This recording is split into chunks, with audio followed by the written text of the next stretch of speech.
भूत कहते हैं एक पल में एक दिन को बदला जा सकता है और एक दिन में एक जीवन को बदला जा सकता है और एक जीवन इस दुनिया को बदल सकता है।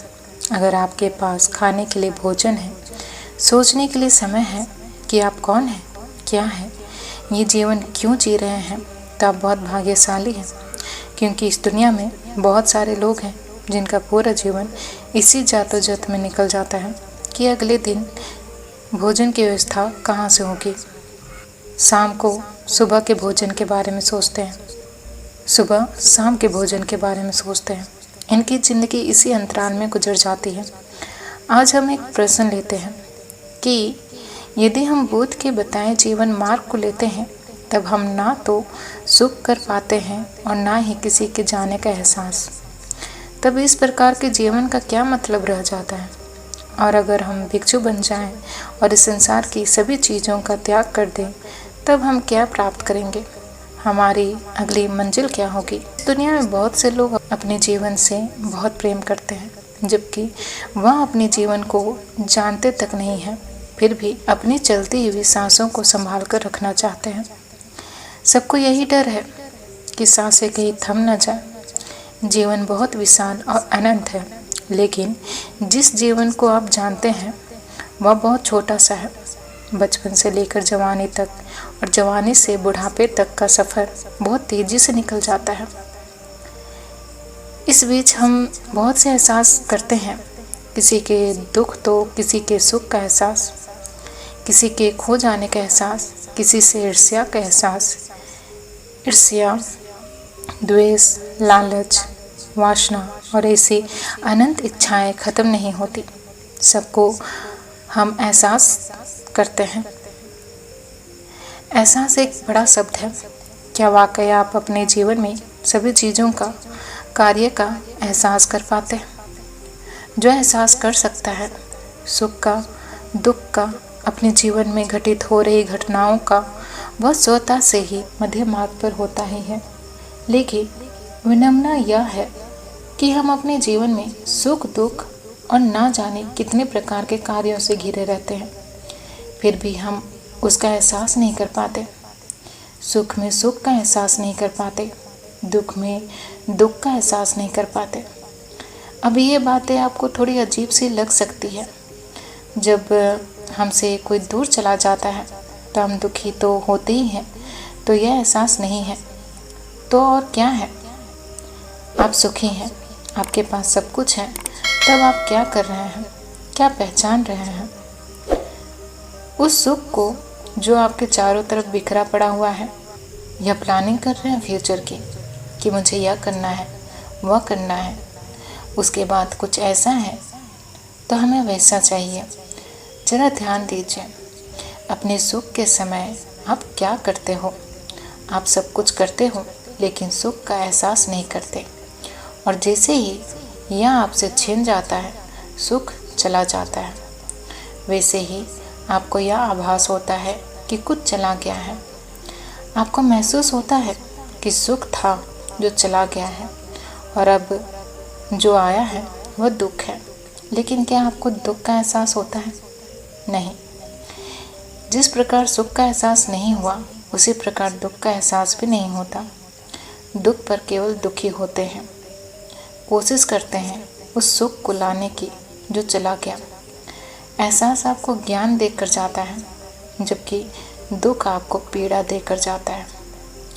जब भी कोई नई वस्तु, कोई नया कर्म, नया जीवन या नया स्थान हमारे जीवन में आता है, तो नया आभास लाता है कि हमारे जीवन में कुछ नया आया है।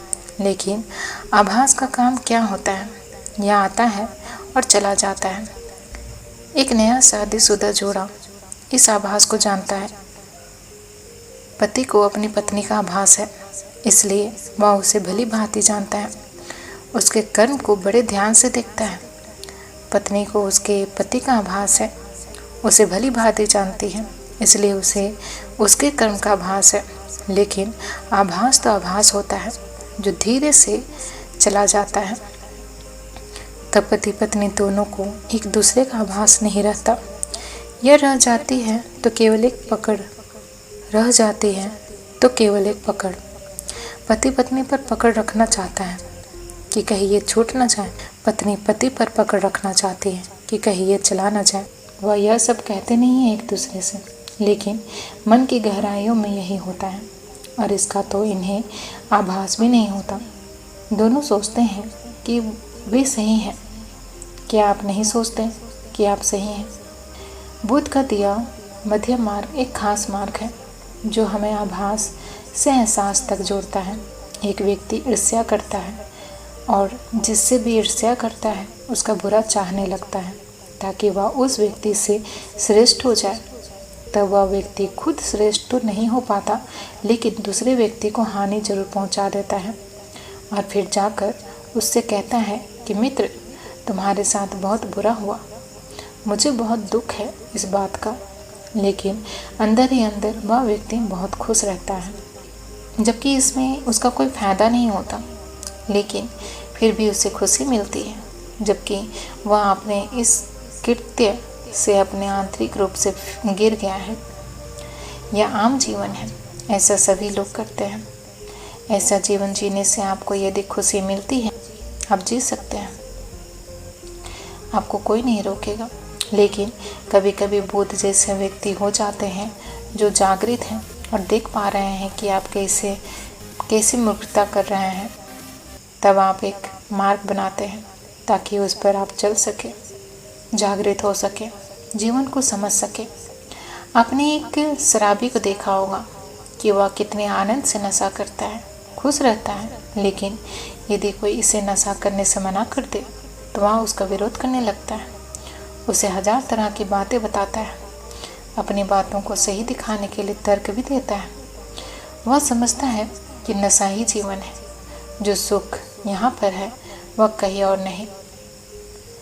यह सब सुनने के बाद आप उसे महान तो कहते नहीं, जी हाँ, आप यही कहोगे कि वह कितना मूर्ख है, जागृत नहीं है, बेहोश है। जब वह होश में आएगा या नशे से बाहर आएगा तब हम उससे बात कर लेंगे। यही स्थिति हमारे और बुद्ध के बीच है। वह जागृत है, सबली भांति देख सकते हैं हम जीवन के नशे में चूर हैं, हमें कुछ दिखाई नहीं देता, सब सही ही लगता है। लेकिन बुद्ध यह नहीं कहते कि वह आपके नशे से बाहर आने पर बात करेंगे, क्योंकि उन्हें पता है आप कभी बाहर ही नहीं आएंगे। इसलिए वह आपको जागृत करते रहते हैं। जो व्यक्ति मध्य मार्ग पर चलता है वह एहसास को जीता है। ऐसा व्यक्ति जब किसी से ईर्ष्या करता है तब उसे तुरंत ही ईर्ष्या का एहसास हो जाता है, और जब एक बार एहसास हुआ तो उस एहसास के पीछे उठने वाले विचारों को भी वो समझ जाते हैं। जैसे ही विचार दिखाई दे सक जाता है वह ईर्ष्या स्वयं से समाप्त हो जाता है। इस प्रकार वह सुख और दुख को भी देख पाता है। मध्य मार्ग पर ना तो सुख होता है और ना दुख, तो फिर क्या होता है? मनुष्य जीवन में यदि कोई अच्छी घटना घट रही होती है तो वह कहते हैं सुख प्राप्त हो रहा है, और दुखद घटना घट रही है तो उसे कहते हैं दुख प्राप्त हो रहा है। और यदि यह दोनों ही घटना बाहर की घट रही है, लेकिन मध्य मार्ग पर चलने वाले पर इसका कोई प्रभाव ना पड़े, तो उसे क्या प्राप्त हो रहा है, सुख या दुख? दुख नहीं कह सकते, एक तीसरा शब्द आता है, आनंद। लेकिन जिन्होंने यह शब्द दिया आनंद, वह कुछ और कहना चाह रहे थे, क्योंकि वह आनंद को सुख नहीं बता रहे थे, वह किसी और चीज़ के बारे में बता रहे थे। हमारी सोच समझ इतनी ही है कि हम आनंद को सुख समझते हैं। क्या आपने कभी सोचा है कि यदि हम भिक्षु बन जाएं और संसार के सभी चीज़ों का त्याग कर दें तब हम क्या प्राप्त करेंगे? हमारी अगली मंजिल क्या होगी? कुछ भी नहीं मिलेगा, आपको कुछ भी प्राप्त नहीं होगा। भिक्षु बन जाने से या संसार को त्याग देने से ज्ञान उत्पन्न नहीं होता, समझ उत्पन्न नहीं होती, बुद्धत्व प्राप्त नहीं होता। वर्तमान में ऐसे बहुत सारे लोग होते हैं जो अलग अलग तरह से संसार को त्याग चुके हैं, फिर भी संसार के प्रति उनकी कामना में कोई कमी नहीं रहती।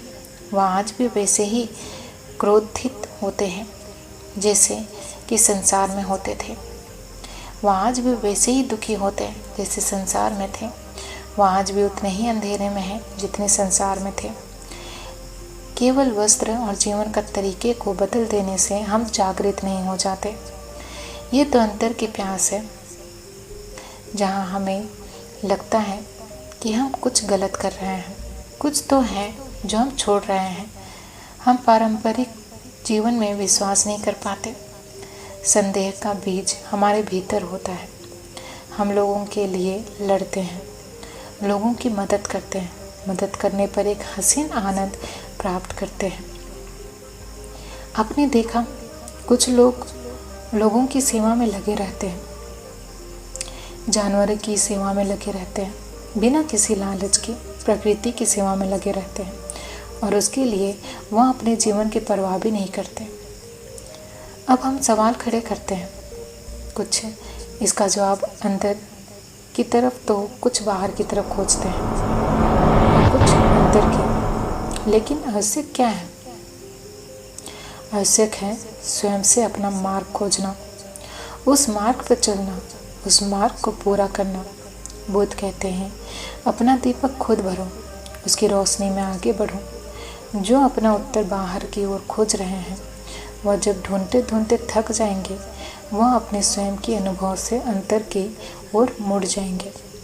और जो अपना उत्तर अंतर में ढूंढ रहे हैं, जब वह ढूंढते ढूंढते थक जाएंगे, तब वह शून्य में उतर जाएंगे। शून्य में महा उत्तर है और इसके लिए परिवार को छोड़ने की आवश्यकता नहीं है, ना ही भिक्षु बनने की आवश्यकता है या सन्यासी बनने की। यदि आपके अंतर में प्यास है तो आप पानी ढूंढ ही लेंगे। अगर हमें यह सब मिल भी गया तो हमारी अगली मंजिल क्या होगी? ये सवाल बेहद पेचीदा है, क्योंकि हर बात को कहकर हर बार समझाया जा सके ऐसा करना थोड़ा मुश्किल हो जाता है, जबकि शब्द और समझ सीमित हो।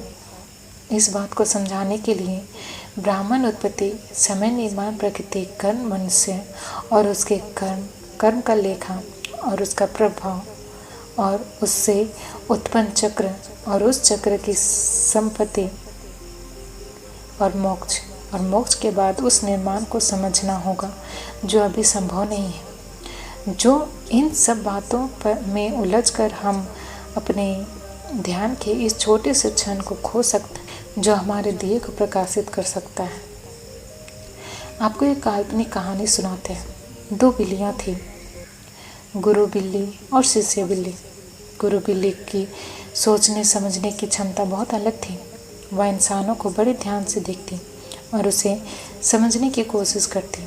ध्यान से देखने के कारण उसके अंदर ध्यान का उदय हुआ।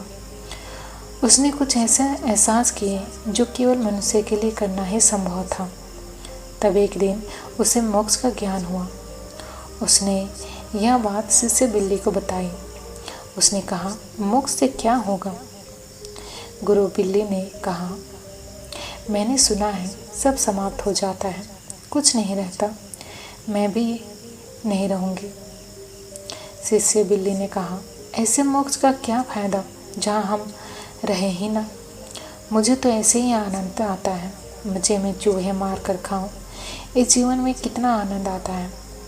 इस जीवन में सुख है, दुख है, सब कुछ तो है। फिर यह मोक्ष पाकर क्या करना है? तब तो यह सब कुछ छूट जाएगा। जहाँ यह सब कुछ मिलेगा ही नहीं, तो वहाँ जाकर क्या फ़ायदा? गुरु बिल्ली ने कहा, मैंने ध्यान किया है, जिससे मुझे एक अलग ही अनुभव हुआ है, जो मुझे बिल्ली रहते हुए कभी नहीं हुआ। मैंने अलग एहसास किए। जब यह सब इतने अजीब है, तो मोक्ष कितना अजीब होगा। मैं उसे भी जानना चाहती हूँ, भले ही मैं ना रहूँ। और एक दिन ध्यान करते करते बिल्ली मोक्ष को प्राप्त हो गई। उसकी मृत्यु हो गई। शिष्य बिल्ली ने कहा, अजीब पागल गुरु बिल्ली थी, अपना पूरा जीवन व्यर्थ के कार्यों में ही गुजार दिया। बिल्ली की ऊर्जा तो उसके शरीर से निकली थी। वह प्रकृति के हाथ में आई और प्रकृति ने उसे ऊर्जा को पढ़ा और देखा कि इसमें इंसानी एहसास है। अब इसे दोबारा बिल्ली नहीं बनाया जा सकता। अतः उसे बिल्ली होने से मोक्ष मिला और उसे इंसानी रूप में जन्म मिला और वह दोबारा उस घर में आई जहाँ उसने बिल्ली होकर समय बिताया था। और उस घर में अभी भी वह शिष्य बिल्ली चूहे पकड़ रही थी। आप सोच रहे हैं कि वह बिल्ली जन्म लेकर वापस आई, लेकिन वह बिल्ली समाप्त हो चुकी, उसे मोक्ष मिल चुका और अब वह बिल्ली बड़ी होगी और उसे अगर आप बिल्ली कहेंगे तो वह आप पर हंसेगी कि वह पागल है, क्योंकि अब वह इंसान है।